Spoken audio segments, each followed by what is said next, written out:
Hey, it's Kill again. And let's get straight to the game review, right? On Xenoblade Chronicles. Cue that wonderful main theme music, and here it goes.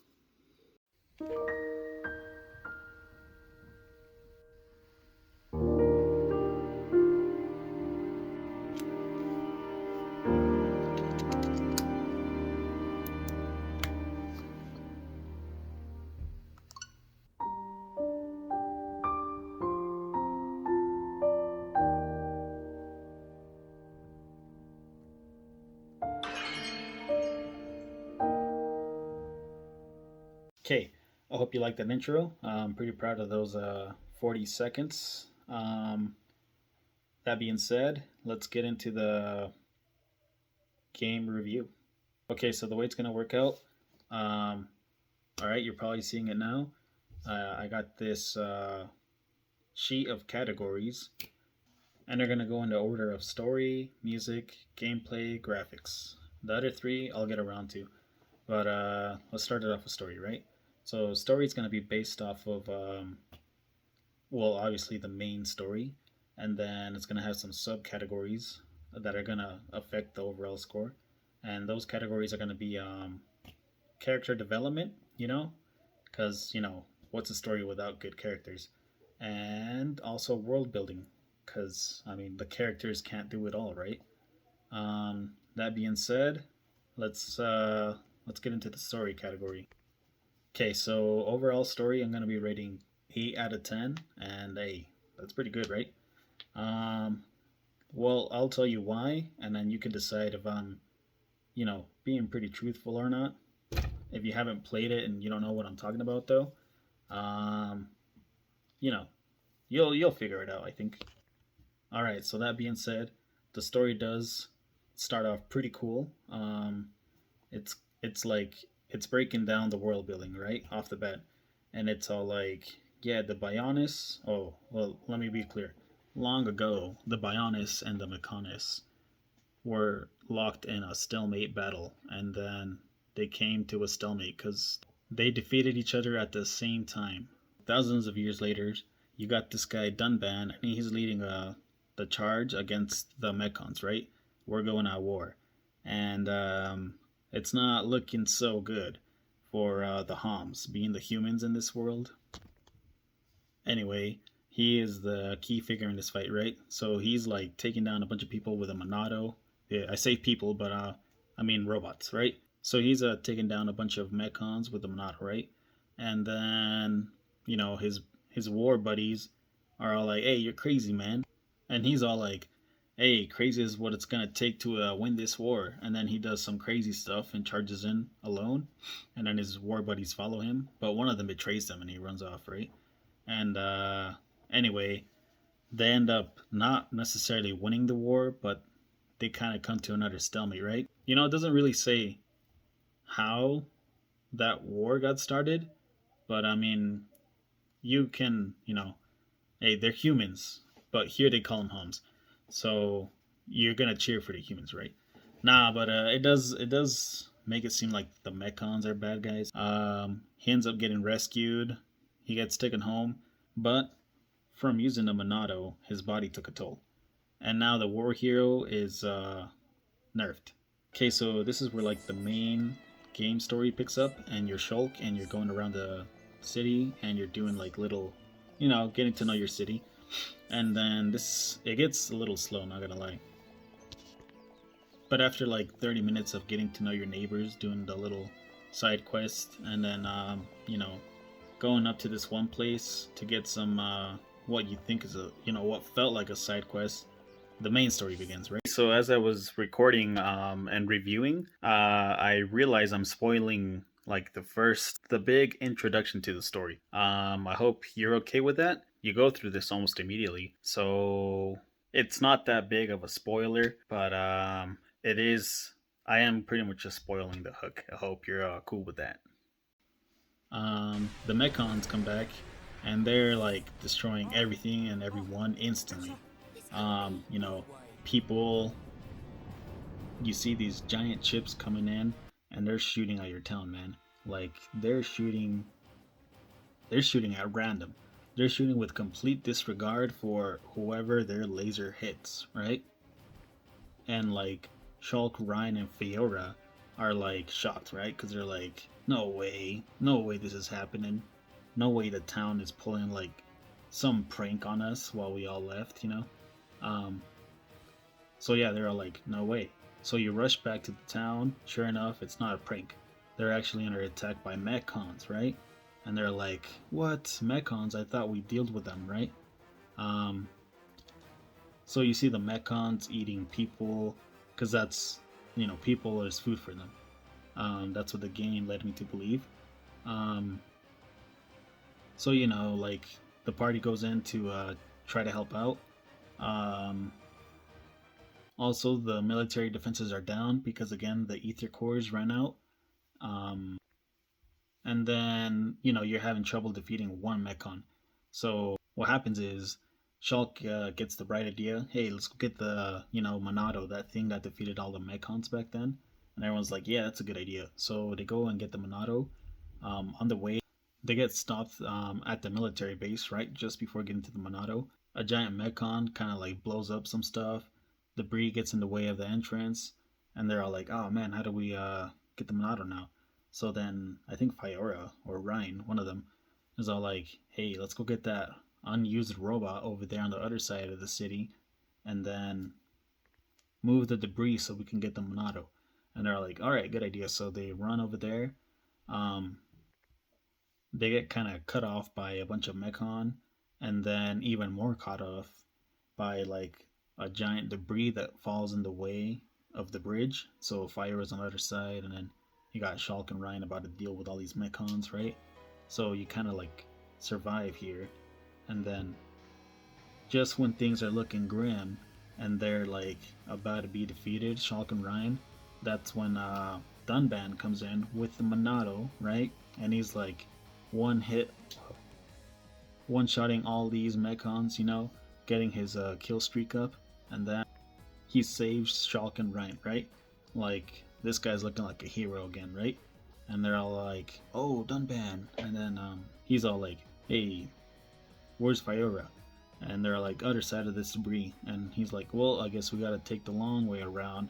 So they take the long way around the bridge, defeating a bunch of Mechon on the way, and then halfway through the long way, Dunban falls, into the side effects again, and I mean, the guy is working with one arm, right? The Monado took his left or right arm? I think it was his right arm, but that thing's kind of out of service for now, right? So the side effects are kicking in again, and the other arm, he can't lose that. Also, it's not gonna cut it. So Shulk, right, under the pressure, he picks up the Monado, and that's when he has like visions and stuff. Also, he had some visions before this, but he wasn't sure what that was about, and also those visions weren't like this vision. So this vision shows him the future of what's about to happen if he attacks the way he's about to attack, and gets defeated. So he attacks the way he's about to attack, and just avoids being defeated. And then he's all like, "Whoa, I can see the future," but he doesn't know that. He's just confused. Anyway, he uses the future sight to defeat enemies, and then Ryan's all like, "Nice, man," and then Dunban's all like, "What? Well, at least I don't have to like carry the team on my back anymore."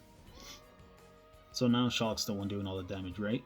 Alongside Ryan, and then so you're still going through all these Mechons, and then you're almost at Fiora, and that's when the giant metal face Mechon comes, right? And then Shulk goes to attack it. The Monado's not working. Something's up, right? And that's when you're just kind of like helplessly fighting this giant metal face robot and losing. And that's when Fiora comes on that giant robot, because she had that ether core, put it in. Now it's running, and now it's running towards the metal face to help her friends out. So she's running, and then Shulk gets a vision of Fiora running, and then she gets stabbed by metal face, and Shulk is like, "Hey, hey, Fiora, maybe don't run at the robot. I think he's gonna kill you." But she doesn't hear, right? She's like, "Run." So she's running, runs straight into the claws, dead, right? Metalface throws her aside, and then the other Mechons kind of take her dead body away, and that's when Shulk gets, that's when Shulk unlocks protagonist anger, right? So he uses that new power to finally deal some damage to the Metalface Mechon, and then the Mechon's all like, surprised. I think he says a few words, maybe like, "Hey, that hurt," and also probably says "impossible," right? So that being said, they just kind of take off, right? They decide to not completely level the town, even though the defenses were down, and it was like the best time to level it. So they take off, and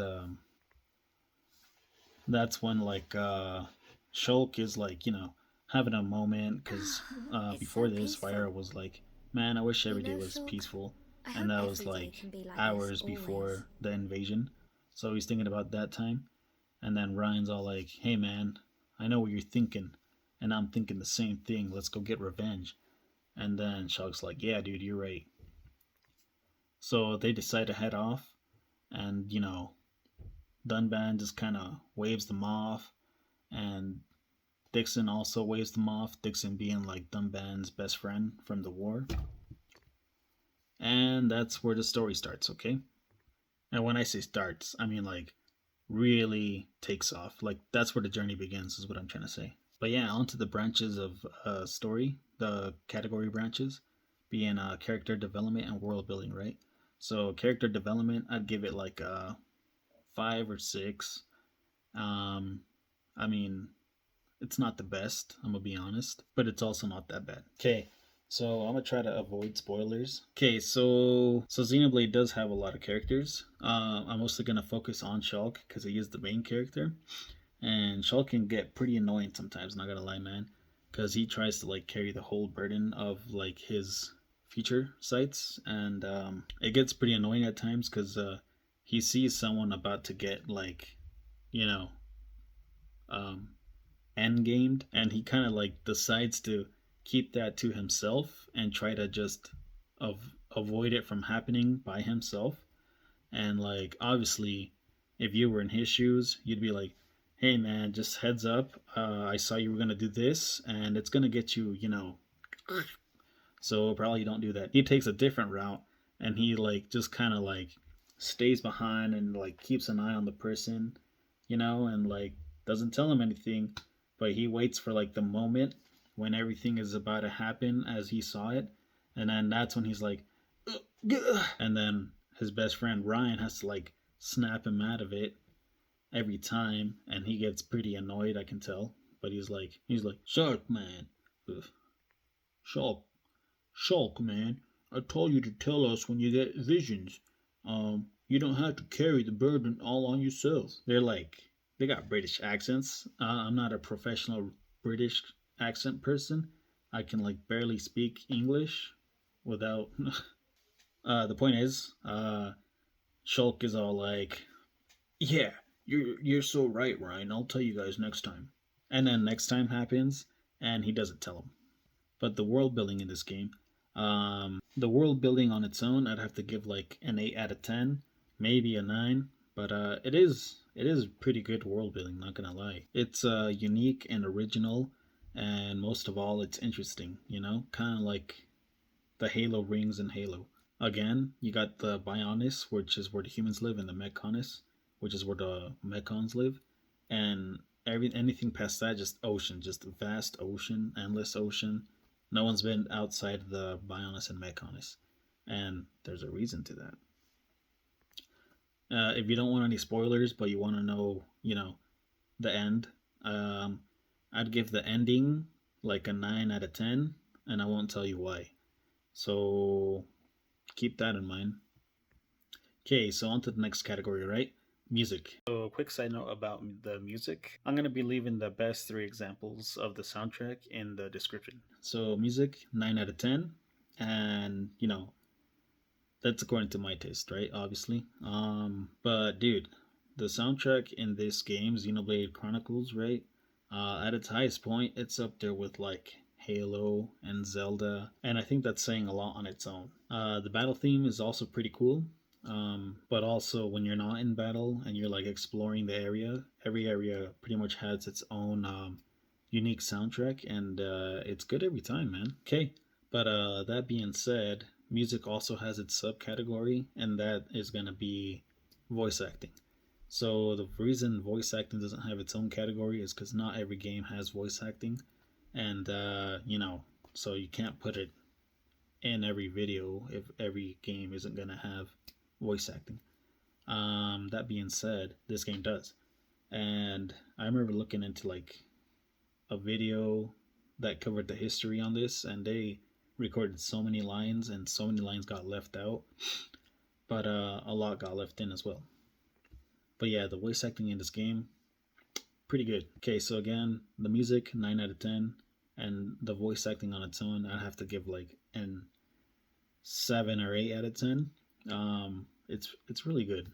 There's not much to say, so I'll drop a few like examples, and you decide. Also, these examples I'm about to show you are my favorite examples. That's pretty good. Let's not lose our heads, though.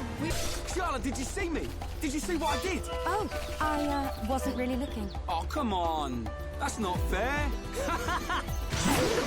We win! Man, what a bunch of jokers. We make a great team. I'll kill you!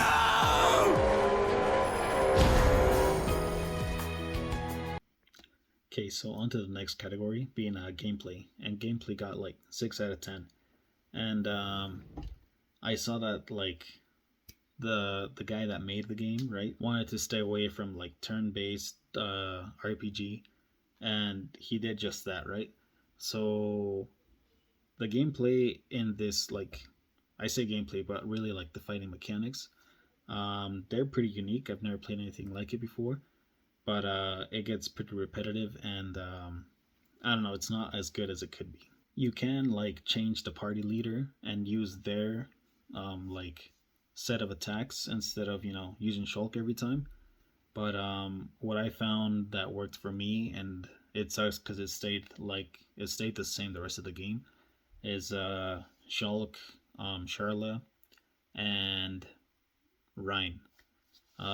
Once I had those three, and you get those right away, the party never changed. I tried messing around with it, but I didn't like it.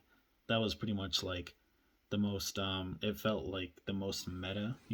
I'm sure there's not a meta in this game. That being said, there is a bunch of factors that go into like the party of three that you decide to go with. You can change it at any time, outside of battle.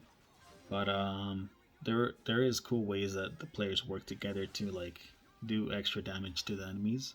Again, I didn't take too much advantage of that, other than the main three I used throughout the whole thing. But yeah, you fill up the party meter, you activate it at the best moment, because you can activate it any time. There are better moments to activate it. And then you just start dealing damage without taking damage, depending on how it plays out or what kind of enemy you're fighting. But yeah, you can also use the chain attacks to like recover your players and get ready to get back into the fight once the chain attacks are over. Chain heals really at that point. Outside of battle, the gameplay is pretty standard. Run around, jump around, climb up and down, standard stuff. Okay, so on to the next category, being graphics. And graphics gets 8 out of 10. And graphics gets it's based off of like what kind of game it is, right? So if it's like a retro style game and it's all pixels, how good do those pixels look? If it's like a anime type of game, how good are the animations? And if it's like a realistic kind of game, how real does it look? I think you get the point. This is kind of in between, like, I feel like anime and realism, more anime than realism, but I'll show examples. Graphics is getting 8 out of 10, right? And the reason for that is, for like the time it came out, I think this is pretty good. Also with like the kind of hardware it's playable on, it's pretty good, man. Um, I say pretty good, but it's like 8 out of 10 good.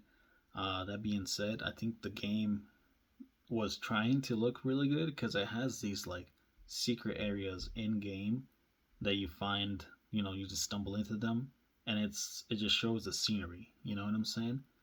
Um, it kind of like flexes how good it looks, and again, I think it looks really good. Man, that sounds really redundant. But if you're like just listening to this and not watching, like showing examples here. Um, I'm trying to show like the best examples. So I guess you could say it's a little biased, but I'm trying to show the game at its highest high. Okay, so on to the last three categories, and these don't really get points, but it's just going over how, well, I mean, pretty self explanatory. Okay, so replayability. I'd say this game is pretty replayable. On top of having like extra story after the main story, that's a reason to replay it. It does feel a little different, but it did have Shulk and Melia, and that was the I was hoping they would be like the power couple in the game.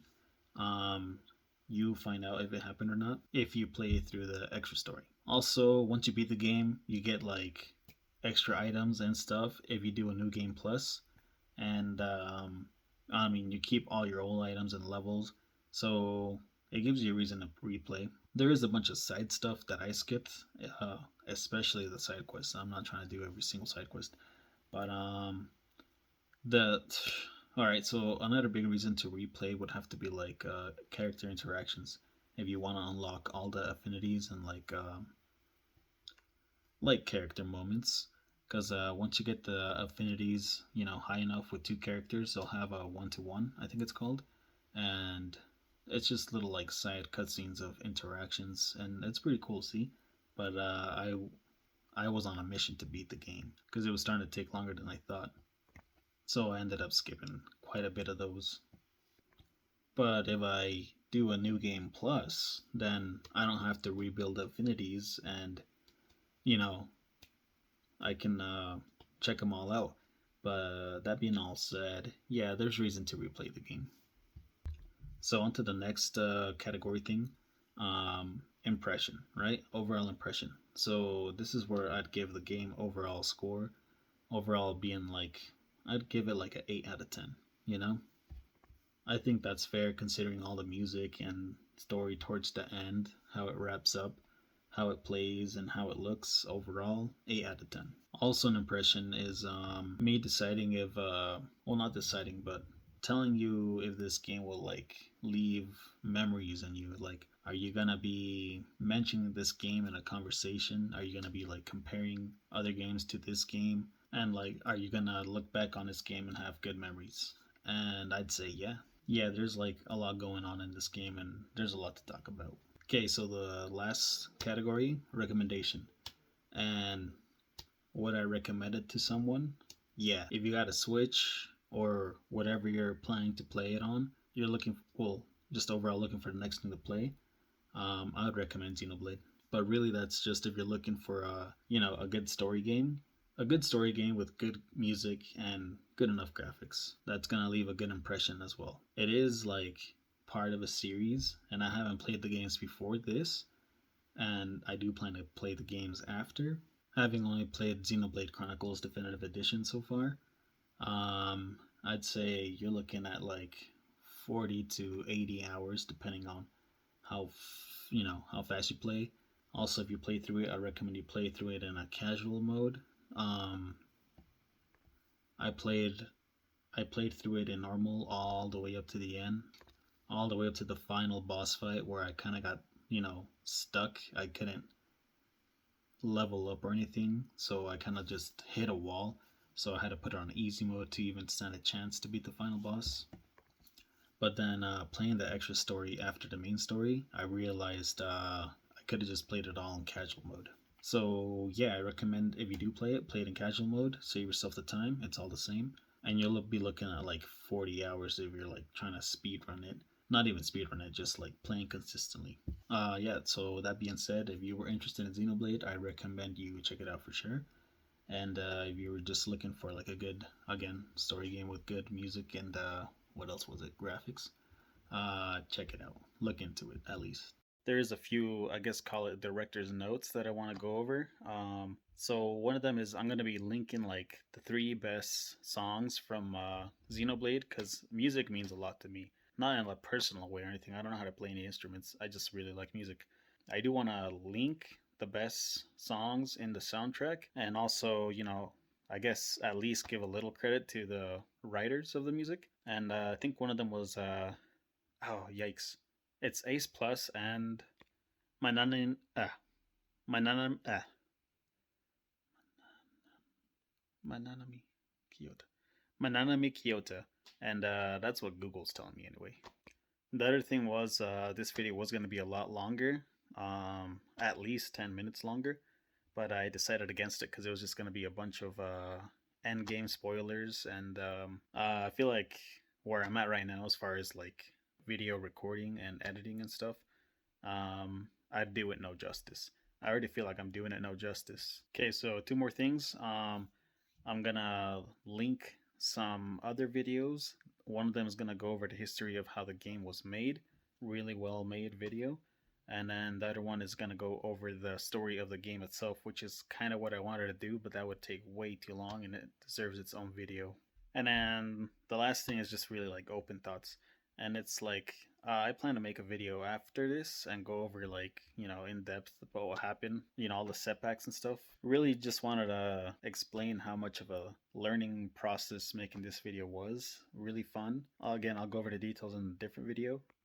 Yeah, I had a lot of fun making this. It's funny to see myself on the other side of these kind of videos. I know there's a lot of room for improvement. Again, I plan to improve and do better justice for other games in the future. Again, I feel like I didn't do this game too much justice, but hopefully you check out all those links and, your opinion of the game gets elevated. Alright, see you later.